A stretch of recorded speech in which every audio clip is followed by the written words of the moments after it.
Good evening, how are you? I am just getting a little breakfast here, even though it's 10 p.m. I don't know about you, but I tend to like cereal better at night. And I am here today to review the new horror film, which is a remake of the Swedish film Let the Right One In. This one is simply called Let Me In. And there's been a little bit of a controversy about this film, frankly, because in case you haven't seen Let the Right One In, it's based on a book, and it came out, what, a year or 2 years ago? And it's bloody brilliant. It's probably one of the best horror films in the last, I don't know, 20 years or something like that. It was definitely one of my favorite films of that year. I think it was 2008? 2008? Yeah. I think it was my second favorite film of that year, right behind The Dark Knight. And yeah, I said it. I like it better than Iron Man. Now, the controversy is basically how the fuck can they remake this great film that just came out anyway, and all it has is just subtitles. Why do they have to remake it for stupid Americans?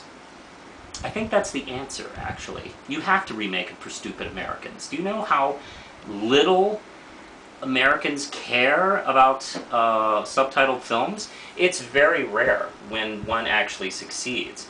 I remember when I worked at a video store, this is completely off topic here.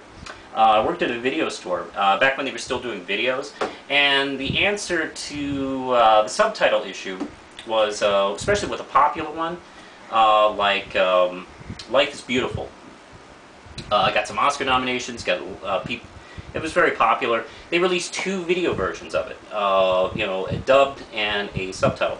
And boy, explaining that to the average video store customer was kooky fun, I gotta tell you.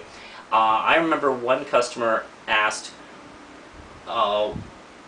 why they had 2 versions and what was the difference, and you know, we told her, oh, well, this is the English dubbed, and this is in the original Italian. And she looked at us like we were stupid and went, why would they make a movie in Italian?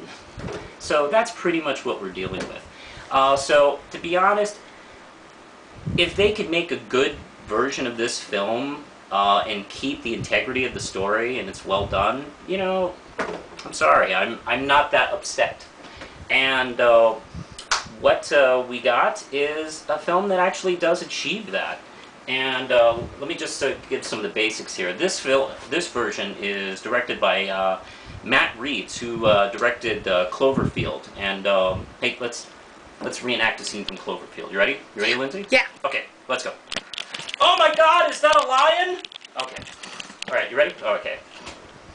And it stars Cody Smith McPhee playing Owen, Chloe Moretz as Abby the vampire, and Richard Jenkins. He is a fantastic character actor who probably, I don't know, I guess mostly known for his work in 6 Feet Under as the father who gets killed in the first 2 minutes and kind of remained as a ghost throughout the whole series.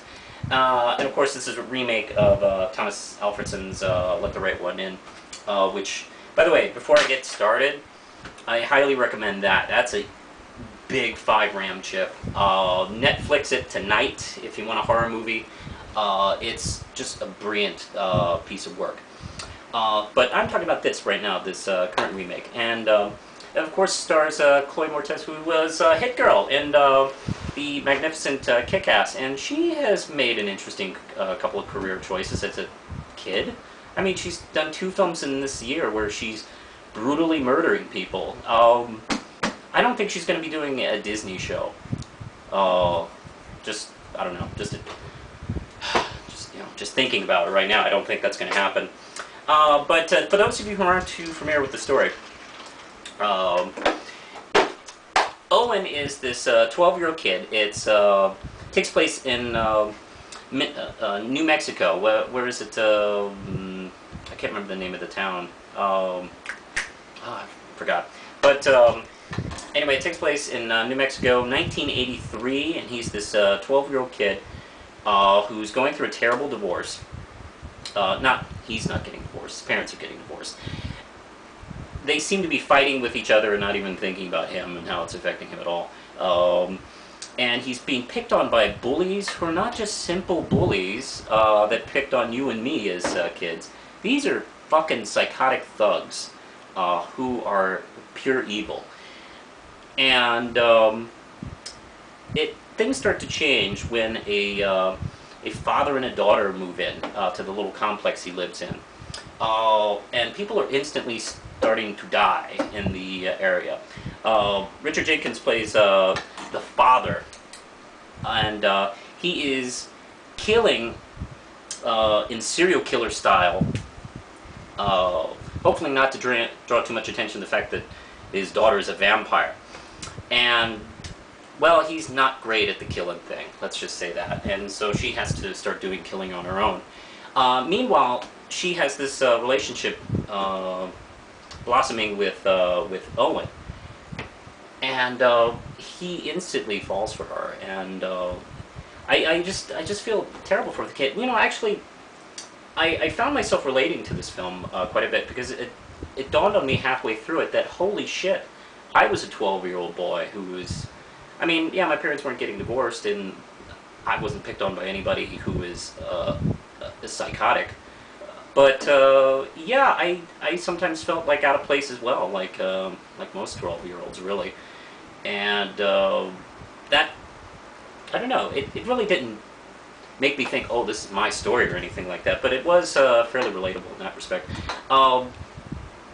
And I think Reeves does a very good job of keeping the story intact in the relationships and the pace. It's a very beautiful film.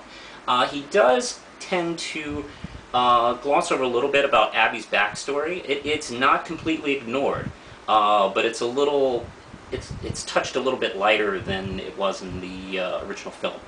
And I imagine the book as well. I haven't read the book, but now after two really good films, I'm going to check it out.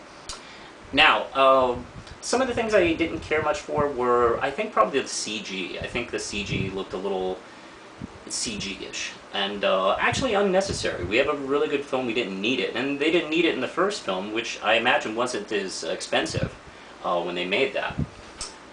So, I don't know. I guess they were trying to... well, that's probably something that came from the studio. It's like, hey, we're putting money into this vampire flick, we need a CG vampire girl jumping around like a fucking ape or something. I don't know. I'm sure that's how they were talking. And I think that's probably my biggest nitpick, is really. There's a few changes here and there, but, you know, it's really details and semantics, actually. I think it does a very good job keeping the integrity of the story. I do recommend it. It's not doing very well in theaters, unfortunately. So if you're watching this video right now, I recommend checking out. If you're looking for a good vampire flick, it's magnificent, and Chloe is an actress to watch for. I'm deeply impressed by her. And it definitely is a rental if you can hit it in the future on Netflix, or if there's still a video store near you. Definitely check it out. Give it a chance. I would recommend watching the original Let the Right One In first, but that's just me. So I think that's it. So push the button, Lindsay.